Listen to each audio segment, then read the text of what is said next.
nous cohabitons depuis quelque temps dans la galerie avec cette tortue. Cette tortue date des alentours des années 1900 en Chine, donc la fin de la dynastie Qing, mais elle prend son origine à l'époque Tang, donc du 7e au début du 10e siècle. Je ne sais pas si vous vous souvenez, on avait déjà parlé de cette fameuse époque Tang au moment de la mode et des fat ladies. Donc c'est une époque faste avec une grande ouverture d'esprit et on peut produire ce type d'objet. Pour vous abonner, cliquez sur la cloche. Mais à quoi ça sert? À quoi ça sert? Mais ça sert à jouer, en fait, tout simplement. Donc, imaginez, vous êtes un lettré à l'époque Tang et vous invitez des amis chez vous. Et pour détendre un peu l'atmosphère et que tout le monde fasse connaissance, vous proposez un jeu. Et ce jeu consiste en quoi? Il consiste à boire de l'alcool, en réalité. Donc, ça s'appelle Xing Jiu Ling, c'est-à-dire Xing faire, Jiu le vin et Ling l'ordre. Donc, dans quel ordre on va boire le vin?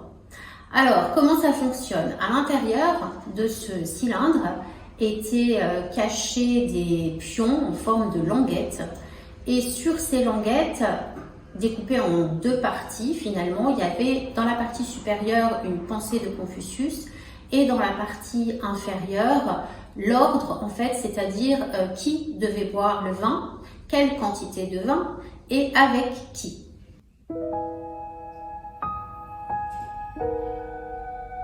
Alors sur la partie cylindrique, justement, vous voyez 4 caractères, donc Lun Yu, c'est-à-dire les pensées de Confucius, les analectes que nous connaissons tous, les bases de la pensée chinoise et qui sont connues de tous les traits qui se respectent.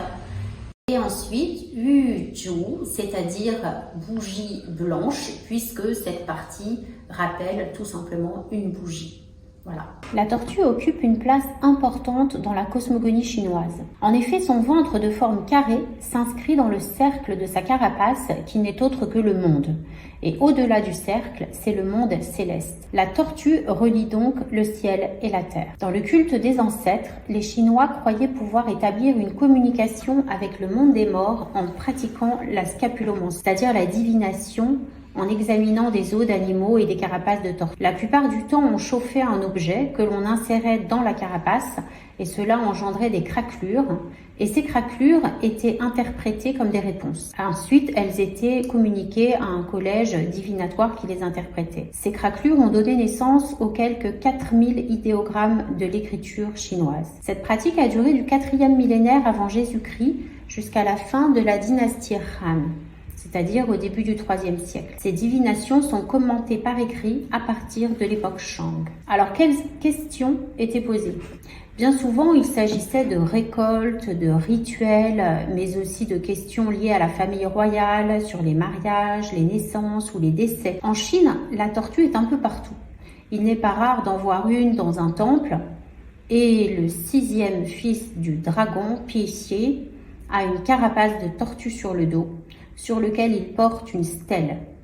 La plupart du temps, il est représenté avec son frère, le 8e fils du dragon. Et pour terminer, encore un point symbolique de la tortue, la longévité. Alors pourquoi symbolisait-elle la longévité? Tout simplement parce qu'à l'époque, si on atteignait l'âge de 40 ans, c'était extraordinaire. Donc la tortue qui, elle, vivait 100 ans ou plus, était vraiment extrêmement admirée. Donc voilà pourquoi la longévité était primée et je vous souhaite à tous une longue vie. N'hésitez pas à vous abonner à notre chaîne.